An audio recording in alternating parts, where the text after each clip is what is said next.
pagi teman-teman. Di sini kita akhirnya bisa ketemuan untuk membahas tugas kelompok di agenda 2, yaitu menganalisis video dari YouTube yang tadi udah kita lihat bareng-bareng. Jadi dari video pelayanan publik yang kita lihat yang sekiranya lagi viral saat ini, menurut teman-teman apa yang bisa ditangkap? Kalau dari saya sendiri, kalau disandingkan dengan core value ASN sendiri, pada sikap berakhlak itu di bagian berorientasi pelayanan, itu menurut saya Menteri Sosial kita itu udah mengambil langkah yang tepat. Jadi benar-benar cepat dan tegas banget untuk menanggapi kejanggalan-kejanggalan yang terjadi pada penyaluran bantuan sosial di daerah Nganjuk.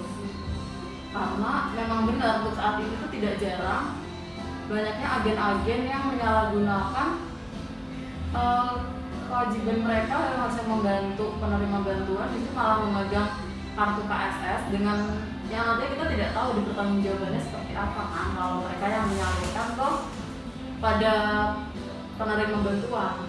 Ya tentu benar sekali sama Mbak bahwa dari segi orientasi pelayanan tentu ini PR buat kita semua, dimana kenapa kita dijadikan sebagai PR, tentu dengan pegawai yang memang kurang begitu memadai, dimana di situ di video tersebut sudah jelas bahwa pegawai atau peran pembantu yang calon penerima manfaat tersebut tidak begitu kooperatif, dan memang ini merupakan salah satu indikasi kegagalan seorang calon penerima manfaat tersebut. Kalau dari sisi bagian kompeten mungkin Mbak Iza ada masukan atau gimana Mbak dinilai dari video tersebut? Kalau dari nilai kompeten ya sebenarnya juga bisa dilihat dari sikap Ibu Menteri ya. Ibu Menteri sama tadi juga sudah ada Bapak Kapolri, Kapolda, mereka sudah langsung menindaklanjuti terkait oknum-oknum yang memegang kartu keluarga sehat itu ya. Jadi Bu Menteri sudah langsung meminta Bapak Kapolri untuk segera mengusut tuntas oknum-oknum tersebut yang tidak bertanggung jawab, agar selanjutnya sudah tidak ada lagi kayak indikasi ke arah korupsi mungkin ya. Iya benar. Dan memang hebatnya Bu Menteri ini luar biasa menurut saya, karena memang dia begitu sigap terhadap bagaimana kinerja pegawai di instansi tersebut, yang memang seharusnya ini menjadi PR untuk semuanya, bahwa dengan kita bekerja sesuai dengan aturan berakhlak tadi, kata berakhlak tadi, itu menjadi bahan yang sangat luar biasa. Dengan adanya berakhlak ini, kita sinambungkan bahwa dengan luar biasanya Bu Menteri ini, sehingga menjadi salah satu faktor keberhasilan beliau menjadi seorang menteri. Benar.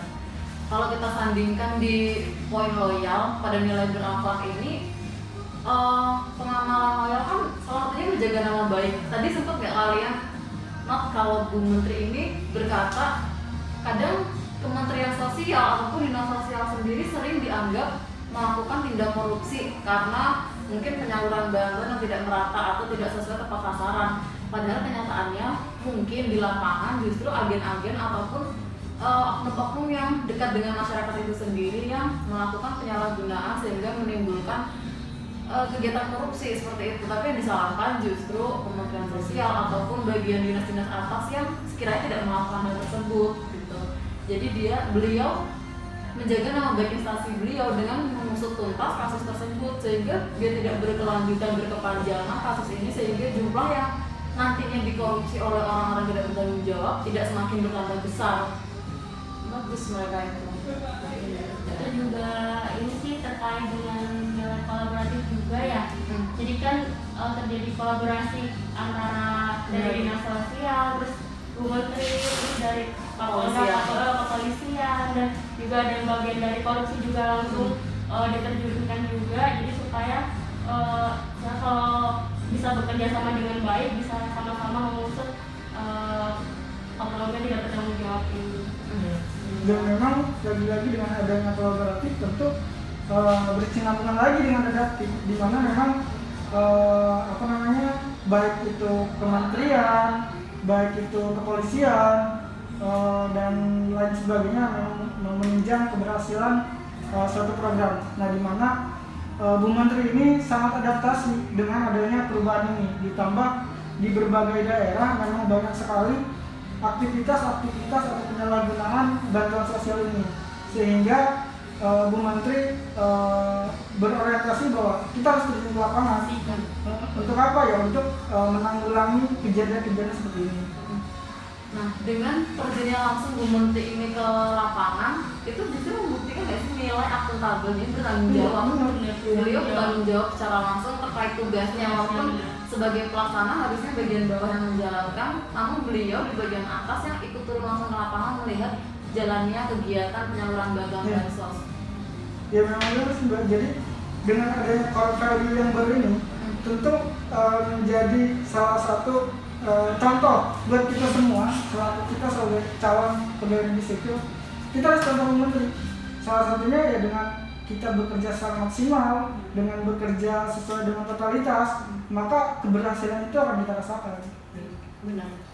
Kalau dari pasal 34 sendiri ayat 1 itu kan bahwa kita ini harus memelihara fakir miskin dan anak-anak terlantar sesuai yang diamanatkan oleh negara.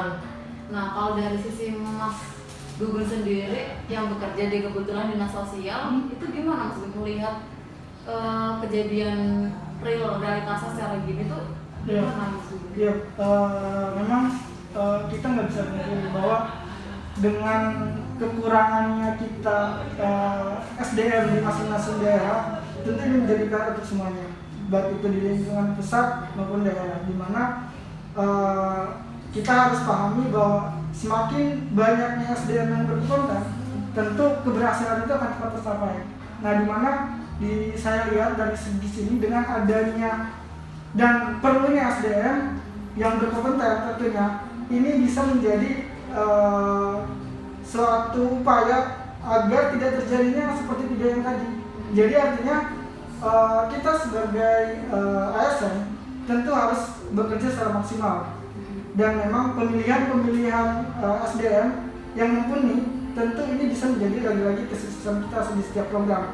Dan memang mohon maaf, di saya pribadi di dinas sosial, kejadian-kejadian yang di video tersebut sering terjadi di beberapa wilayah, sehingga perlu diadakannya evaluasi setiap tahunnya agar lagi-lagi tidak terjadinya seperti yang di video. Gitu.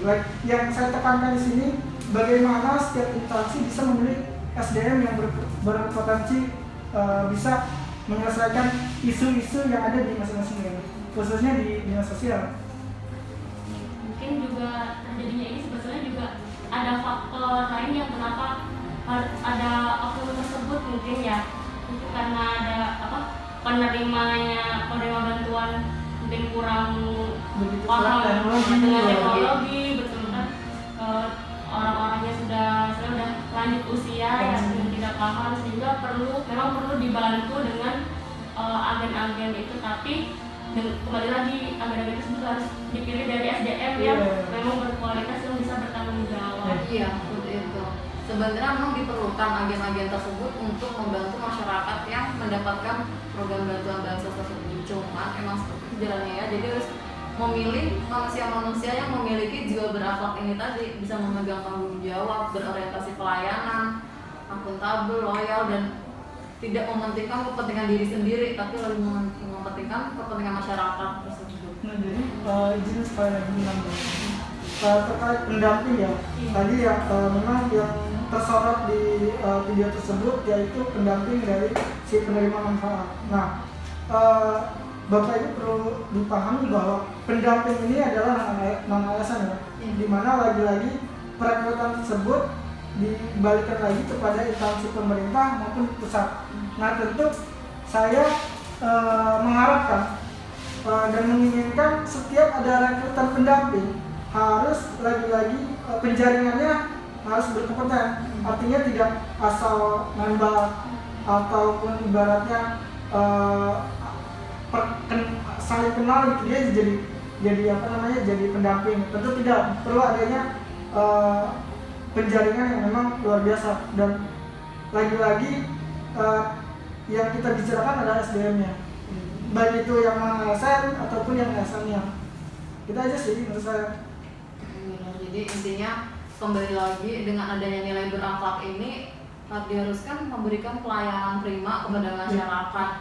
Jadi meningkatkan kompetensi dan kapabilitasnya sendiri dari kita sebagai calon ASN dan juga instansi-instansi lainnya yang sekiranya berhubungan langsung dengan masyarakat. Nah, saya sedikit mengulas juga tentang kolaboratif, di mana kolaboratif ini adalah kolaborasi di baik itu sama rekan kerja ataupun dengan instansi lainnya. Kita sangat perlu, setiap instansi sangat dibutuhkan dan diperlukan adanya gotong royong dengan masing-masing instansi. Contoh, tadi di dinas sosial ada program tadi bantuannya. Nah, perlu dengan adanya kerjasama dengan setiap desa itu bisa sangat menunjang keberhasilan suatu program.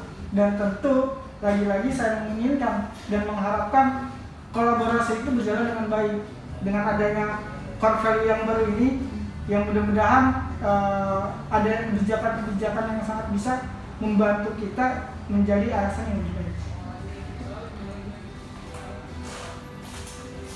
Ada yang mau ditambahkan lagi, Bu Iza? Udah sih, saya rasa cukup.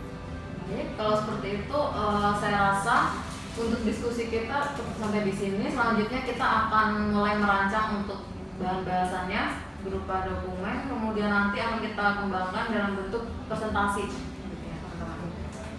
Oke, saya tutup diskusi hari ini. Sekian, assalamualaikum warahmatullahi wabarakatuh. Waalaikumsalam warahmatullahi wabarakatuh.